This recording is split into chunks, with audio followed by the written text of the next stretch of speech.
इस मुल्क की सबसे ख़ास बात यह है कि यहाँ आज भी मुस्लिम्स और क्रिश्चियंस उसी तरह से, यहाँ इस मुल्क ने बहुत जंगें देखी हैं और इस मुल्क के बारे में कहा जाता है कि ये टाउन ओल्ड सिटी का एरिया है। और आप देखिए कितने लोग आए हुए हैं।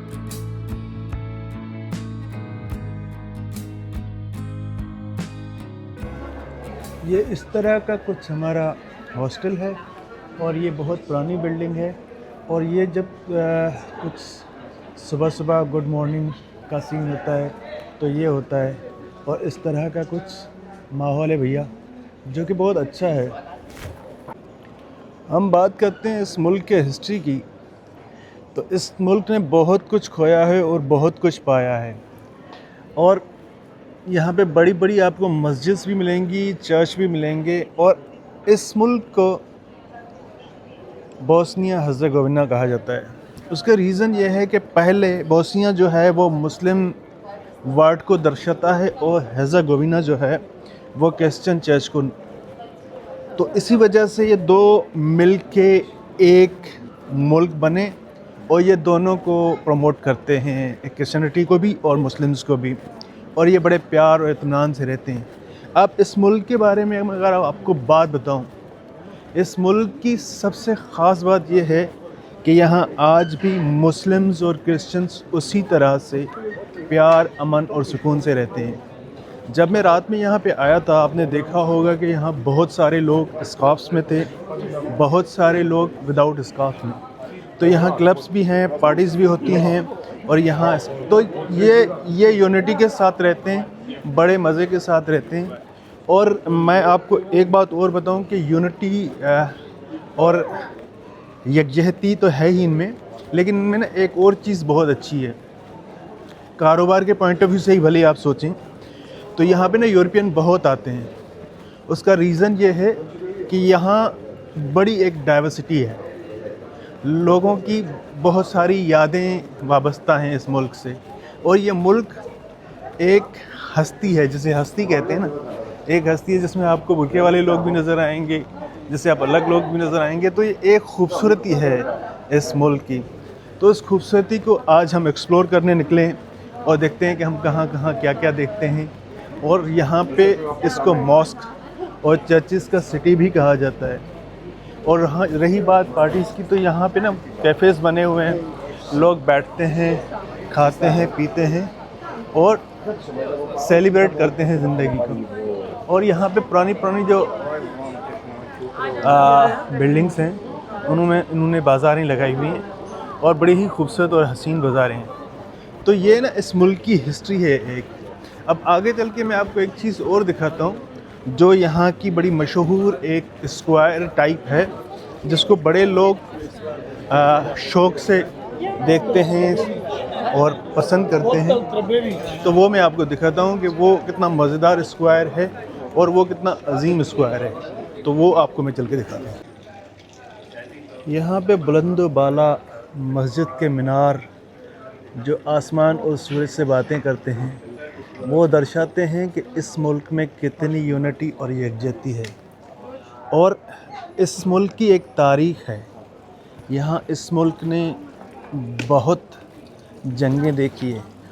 सोचिए दोस्तों, एक ऐसा मुल्क, इसकी हिस्ट्री जो है वो चर्चेज़ और मस्जिद वो इस चीज़ को दर्शाती हैं कि यहाँ पे ना रोमन एम्पायर का कभी ये मुख्य गठजोड़ हुआ करता था। रोमन्स की गवर्नमेंट्स होती थी और रोमन की मशहूर गवर्नमेंट इसी तरफ थी। और यहाँ फिर क्या हुआ कि यहाँ पे ना तुर्क ने कब्ज़ा कर दिया, तुर्कों ने, और ये 400 साल तक तुर्कों के पास रहा। फिर ऑस्ट्रिया और हंगरी ने आके इस पे कब्ज़ा किया।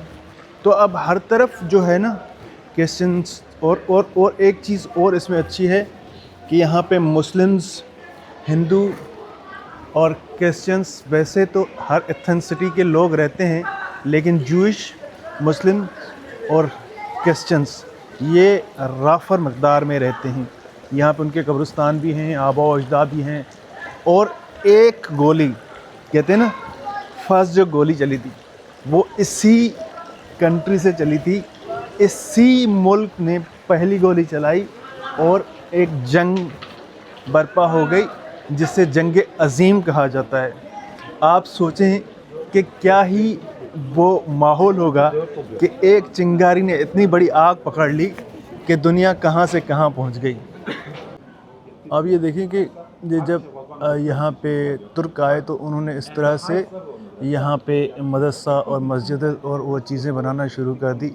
फिर जब हंगेरियन आए तो उन्होंने इनको गिराना शुरू कर दिया और फिर इनके कुछ जंग चली, पैक्ट हुए, फिर चीज़ें हुई, तब जाके ये चीज़ें रुकी और जो जिसकी थी एथेंसिटी वो उसी को वापस कर दी गई। तो इस तरह से ना यहाँ पे बहुत सारी चीज़ें हुई हैं। तो आप मस्जिदें देखेंगे, मदरसे देखेंगे, तो ये उसी चीज़ को दर्शाता है और उसी का ये सारा पैक्ट है। तो यहाँ पे ना ये चीज़ें हैं। और अब मुझे एक चीज़ सबसे अच्छी लगी कि यहाँ पे इन्होंने छोटे छोटे कैफ़ेज़ बनाए हुए हैं। वो इस चीज़ को दर्शाते हैं कि या भाई यहाँ पे हम सब एक हैं। मस्जिद के अंदर कैफ़े बना हुआ है, किसी किस्म की कोई रोक टोक नहीं है, टूरिज़्म आता है, पैसा बनता है। और मुझे लगता है कि इनका जो सिक्का स्ट्रॉन्ग है उसका रीज़न भी यही है कि ये सारी चीज़ों को इसी तरह से ले रहे हैं। बाकी अगर बात की जाए इनके तारीख़ की, तो तारीख़ इनकी बहुत अजीम है भाई साहब। इनके पास बहुत सारी चीज़ें हैं, बहुत सारा कुछ है। तो चलो चलते हैं आगे और आगे चल के देखते हैं कि और हम क्या देख सकते हैं। अगर हम इसकी पुराने तारीख़ में जाते तो यहाँ पे एलान्स कबीला रहता था और उसके बाद फिर यहाँ पे रोमन्स आए, उन्होंने आपके कब्ज़ा किया। रोमन्स के बाद जो है वो टर्क आए, टर्कों के बाद फिर हंगेरियन आए, हंगेरियंस के बाद फिर ऑस्ट्रेलियंस आए।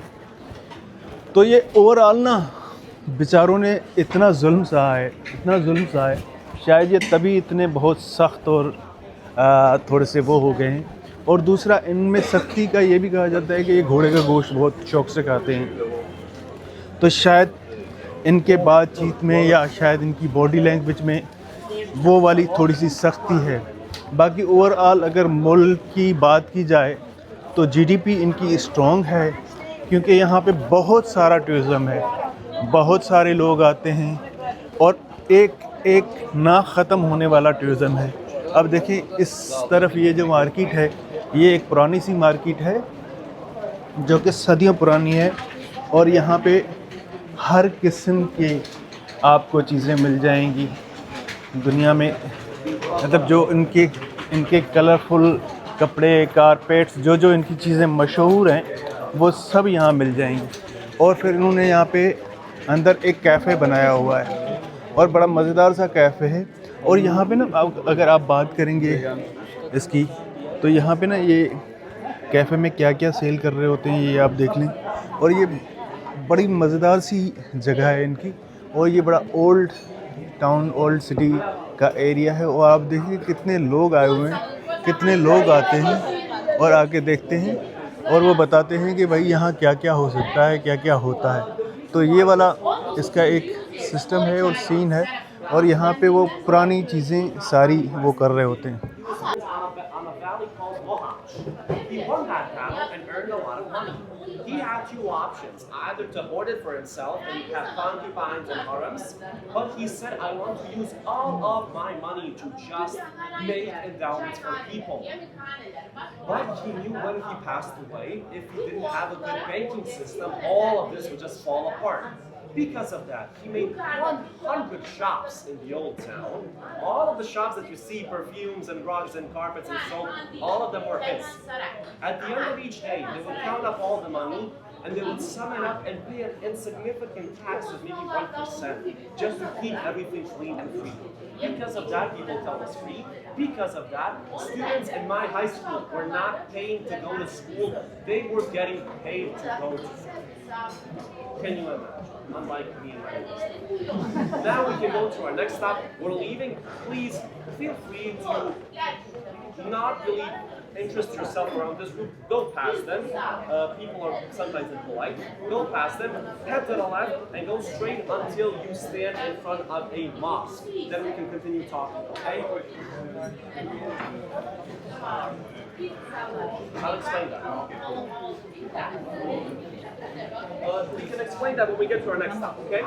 तो भाई इनकी ना तारीख वो बता रहा था कि यहाँ पे ना 1 लाख से ज़्यादा शॉप्स हैं, जो कि ये है, जो कि उनका रेंट और ऑल दैट सारी चीज़ें आती थी, तो वो इस सिटी पे हो और इस लोगों पे लगाते थे। और इनकी अच्छी बात ये थी कि उस पैसे को ये उसी के इसमें लगाते थे। बाकी जितने भी लोग आए, वो रोमन्स आए, वो टर्किश आए, वो हंगरियन आए, वो ऑस्ट्रियन आए, उन सब ने सिर्फ इनको लूटा है। और इन्होंने उन चीज़ों को बचाने के लिए, अपने लोगों पे पैसा लगाने के लिए ये सारी फ़ाइट्स और जंग की हैं। तो आई एम सो हैप्पी कि यार तब से ये अपने लोगों के लिए सोच रहे होते थे और तब से अपने लोगों के लिए कर रहे होते थे। तो लेट्स सी, चलते हैं बाहर और चल के कुछ और देखते हैं। और बाकी इनके कैफ़ेटेरियाज़ और इनकी चीज़ें अगर आप देखें तो ये वैसे ही हैं भाई, ज़िंदगी को जीते हैं, एंजॉय करते हैं, मज़ा करते हैं। तो ये इनका है। और सबसे अच्छी बात इनकी ये है कि इन्होंने ना उन चीज़ों को रखा हुआ है ज़िंदा, मतलब मरने नहीं दिया, अपनी तारीख़, अपनी तहज़ीब को। तो ये अच्छी बात है इनकी। ये मस्जिद है, मैंने किया था पूरा एक टूर ट्रिप प्लान, तो वो उन्हीं के साथ हूँ, आके मैंने उनको ज्वाइन किया। लेकिन मज़े की बात बताऊँ कि ट्रिप में ये होता है ना कि आप उन्हीं के साथ चले रहते हो, उन्हीं के साथ लगे रहते हो, मतलब आप अपना कुछ नहीं कर सकते।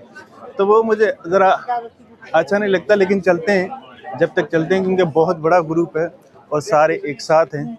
तो चल के देखते हैं कि क्या क्या हो सकता है इस ग्रुप में, क्या क्या दिखाते हैं। क्योंकि जो यहाँ के लोकल लोग होते हैं उनको ज़्यादा पता होता है लोकल चीज़ों देखने का, और उनको ज़्यादा मज़ेदार चीज़ें पता होती हैं, वो तारीख़ को ज़्यादा अच्छे से बता सकते हैं। इसीलिए मैंने ग्रुप ज्वाइन किया था कि चलो ठीक है, देख लेते हैं, देखने में क्या है, बाकी उसके बाद हम अपना देख लेंगे जो भी होता है। तो सामने ये मस्जिद लेके जा रहे हैं, जो कि कह रहे हैं बहुत तारीख़ी है। तारीख़ी खैर इस हिसाब से होगी कि जब यहाँ पे टर्किश आए थे तो उनकी तारीख़ होगी, उसी में आएगी, लेकिन वो भी बहुत पुराने थे, सुल्तानत उस्मानिया के टाइम पे। तो ये इस तरह की मस्जिद है और बड़ी मज़ेदार सी मस्जिद है और बड़ी हसीन मस्जिद होती है और बड़ी खूबसूरत है। तो उसकी ना एक हिस्ट्री है, उसकी भी एक तारीख़ है। They are the stars. They're lilies. Lilies originally raided from the Anjou family from France. And French associated the lily with Mary because the lily was white and represents purity. The lily arrived to Bosnia from mixed marriages because the Anjuli family connected to the Bosnian kingdom via arranged marriages. We have our own lily called Lilium bosniacum. It's a lily that grows in Bosnia and it's very unique, and that's why we're so crazy with lilies. The second question was what was never forget. When you're leaving the courtyard, you will have a small sign on the right side above the door.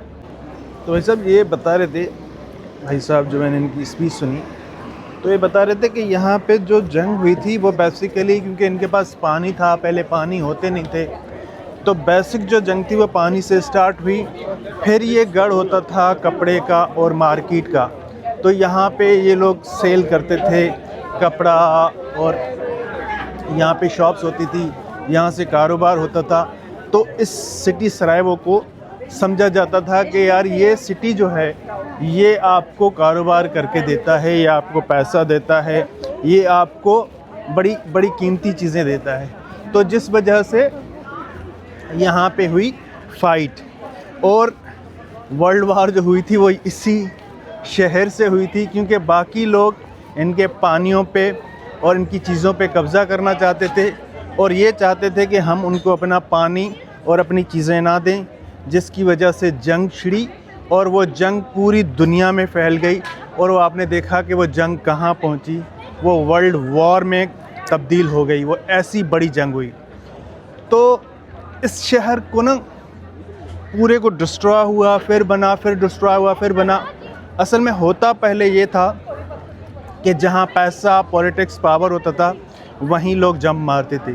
तो इस शहर की खुशकिस्मती कह लें या बदकिस्मती कह लें, यहाँ पानी भी थी, पैसा भी था और हर चीज़ थी, जिसकी वजह से इस शहर पे मुसलसल हमले होते रहे, वो हंगेरियन के हो, वो ऑस्ट्रेलियंस के हो, वो इसके अलावा आपके तुर्कों के हों या आपके रोमन्स के हों।